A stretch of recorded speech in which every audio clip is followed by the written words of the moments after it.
All right, welcome back. Look, if you've just finished watching Spider-Man Brand New Day, you already know it didn't just tell an incredible standalone story, it actually went ahead and meticulously laid the groundwork for the entire cinematic universe's future. So, in this explainer, we're going to dive right into that dense ending and those absolutely mind-bending post-credit scenes. We're going character by character, unpacking exactly how this movie is subtly but powerfully setting up some monumental events down the line.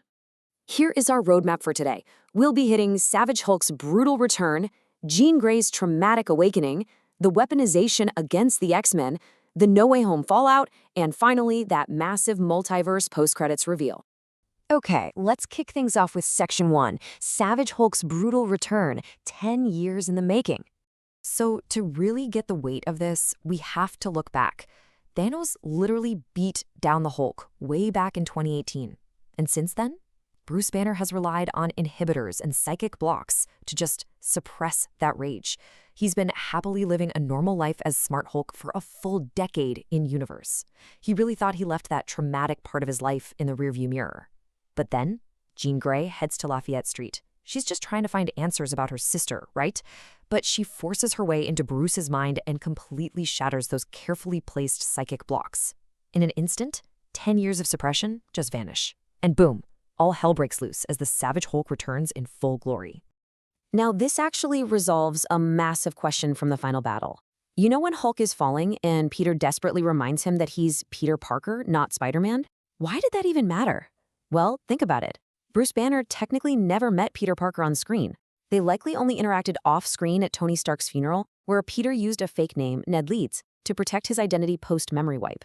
But the Hulk remembers. His consciousness seemingly bypassed that whole magical memory wipe. This is a brilliant, direct nod to the comic lore, where Hulk specifically remembers Peter when no one else does.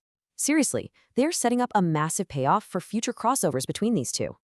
In the fallout of that chaos, Bruce gets sent to a high-security psychiatric ward, which logically has to be the Raft. Look at this volatile roster they are building there. We've got the leader, Red Hulk from Brave New World, and now the original Savage Hulk. I mean, we are looking at a literal powder keg here. While packing all these guys into Doomsday might be a bit much, this is absolutely perfectly setting the stage for the multiversal chaos of Secret Wars. Moving right along to Section 2, Jean Grey's traumatic awakening, forging a mutant. What I love here is how the movie completely bypasses any convoluted origin story and just sticks to the classic comic lore. The X gene is this dormant genetic presence, right? And it just lies there, waiting until it's triggered by puberty or, in Jean's case, extreme, devastating trauma. Once you cross that threshold, there's no going back. The manifestation of power is explosive and completely uncontrollable. And that brings us to the word VMAX. This word represents her exact breaking point. When Bill Metzger exposes Jean to the exact same machine he used on her sister Sarah, Jean realizes this just horrifying truth. Sarah's brain was so violently fried by that machine that she literally couldn't even form a coherent final thought. VMAX meant absolutely nothing. It was just the frantic, broken misfiring of a dying mind. This incredibly dark realization is the exact trigger that pushes Jean right over the edge, causing her powers to just spectacularly detonate. You really have to notice the immediate, massive spike in her power level here. She goes straight from basic telekinesis to establishing a full-blown hive mind. By trapping the hand ninjas in a psychic bubble, she essentially turns them into extensions of her own body. It lets her coordinate this flawless, terrifying attack on Spider-Man. It's literally like a single brain perfectly moving the fingers on a hand. Ultimately, Jean escapes capture, and this whole evolution directly sets her up as a major, integral player for the upcoming X-Men and Secret War storylines. Next up is Section 3, Weaponizing Against the X-Men, the Birth of a New Threat. The direction they're taking Bill Metzger is so fascinating. He isn't just your run-of-the-mill generic bad guy. The guy is driven by pure genetic discrimination. He's actively transforming his DODC department into something that heavily mirrors Trask Industries from the comics. You know, run by Bolivar Trask, the famous creator of the mutant-hunting Sentinels. Yeah, Metzger is laying the groundwork to counter the emerging mutant threat before the X-Men even officially form. Which actually brings us to a really devastating twist of irony. The inhibitor collar prototype that Peter Parker invents during this movie, it is fully being set up to be stolen, mass-produced, and utilized by Metzger's anti-mutant organization. So the ultimate weapon that will one day be used to suppress and oppress the X-Men was originally created by Spider-Man himself. It is a fantastic, if totally tragic piece of connective tissue for the cinematic universe. All right, let's get into the emotional core with Section 4, the No Way Home fallout, dealing with the consequences. So, yes, MJ discovers he is Spider-Man again, but the catch is she completely lacks the emotional memory of actually loving Peter Parker. It's this very mature, almost Star-Lord and Gamora-style dynamic. She knows something happened between them, but she can't just force feelings that simply don't exist in her memory anymore. Yet, the movie gives us this subtle, beautiful glimmer of hope. She invites him into her apartment, and later you can see her just fiddling with her black dahlia necklace. It's a delicate balance, right? Showing us that a spark is still there without forcing some rushed romantic reunion. And we also get to see how this magic holds up with Ned. Honestly, it's a blink-and-you-miss-it moment, but it is huge. During their final handshake, Ned's eyes blink rapidly, almost like a spell has physically broken in his head, and he says, "Peter," with a tone of total, unmistakable recognition. It's such a powerful moment of hope. It signals that Ned actually remembers him, proving that Doctor Strange's magic wipe might not be totally invincible after all. But keeping up this hero life comes at a bloody cost.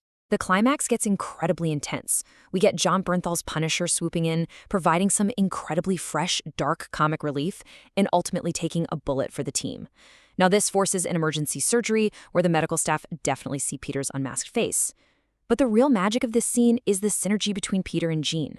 She literally psychically keeps his brand alive on the operating table, and in doing so, she taps right into his memories of Aunt May. Peter's profound memory of love and connection is exactly what teaches Jean to pull back from the brink of pure destruction. They mutually save each other, which plants a deeply emotional seed for the inevitable day when Spider-Man and the X-Men officially cross paths on screen. Finally, let's look at Section 5, the multiverse post-credits reveal. Looking to the stars. Now, this is the question that literally changes everything. The post-credit scene shows the Spidey Tracker app. It's tracking Tom Holland's Peter and Queens, right? But then it dramatically zooms out. It leaves Earth entirely, pushes deep into the cosmos, only to display a location unknown glitch. And it reveals a Spider-Man just floating out in the vastness of space. Let's break down what we're looking at. On Earth, the tracker is beeping normally. Tom Holland's Spider-Man is safe and sound in Queens. But out in deep space, we have a secondary signal that is just glitching out. This visually proves without a doubt we are not looking at Tom Holland taking a cosmic vacation. We are looking at a second Spider-Man floating in a void, which signals a massive multiversal anomaly. So who is it? Let's talk candidates. The likelihood of it being Tobey Maguire or Andrew Garfield is honestly very high. We know the upcoming Avengers Doomsday is going to heavily rely on nostalgia and emotional payoff to hype up audiences. I mean, bringing back a familiar face floating in the cosmos, that's the perfect hook. Now, could it be Miles Morales? It's possible, sure, but the likelihood is pretty low right now. Introducing a brand new live-action Miles Morales is something they would probably say for the grand stage of Secret Wars, not just a post-credits teaser leading into Doomsday.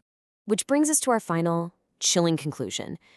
Think about Thor floating in space after his ship was destroyed in Infinity War.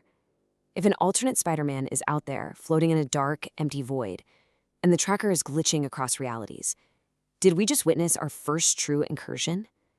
Has Tobey or Andrew's entire universe already been destroyed? Guys, this isn't just a fun Easter egg. It's the literal countdown to Secret Wars. So what do you think this glitch really means for the multiverse?